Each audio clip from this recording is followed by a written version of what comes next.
In a move to reduce carbon emissions and keep up with international standards, the South African government introduced a massive 150% tax incentive to motor manufacturers investing in producing electric vehicles.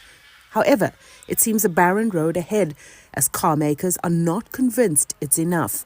Some manufacturers are unwilling to risk the power crisis and the lack of infrastructure. We've had years and years and years of load shedding. We can't expect it to change overnight.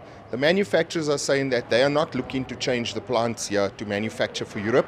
Because we've had issues for so long, they found other markets to manufacture the vehicles and export them to Europe much cheaper than what it could be manufactured here in South Africa. So on that point, we've lost out quite a bit there. South African car makers have been exporting cars to Europe for decades, but with Europe's new emission rules against internal combustion vehicles, local automakers are likely to lose out on these contracts.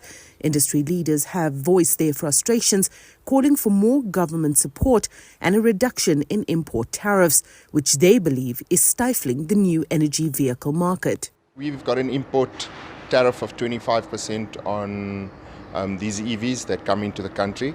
A lot of the other countries in the world are subsidizing purchases of EV vehicles.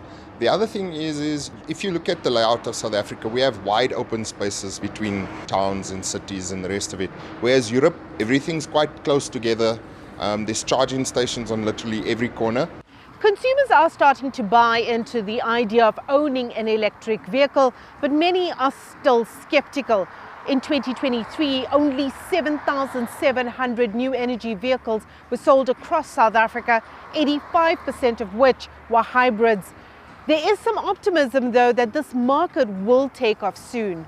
The EV space is still fairly new in the country, so over time, maybe the next 5 years, we're hoping to see a better change in that regard and support from the government. We are getting a lot of market interest in our vehicles.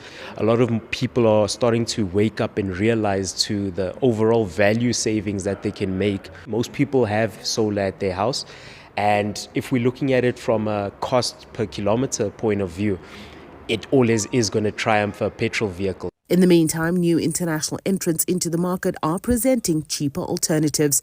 Sumitra Naidu, CGTN, Johannesburg.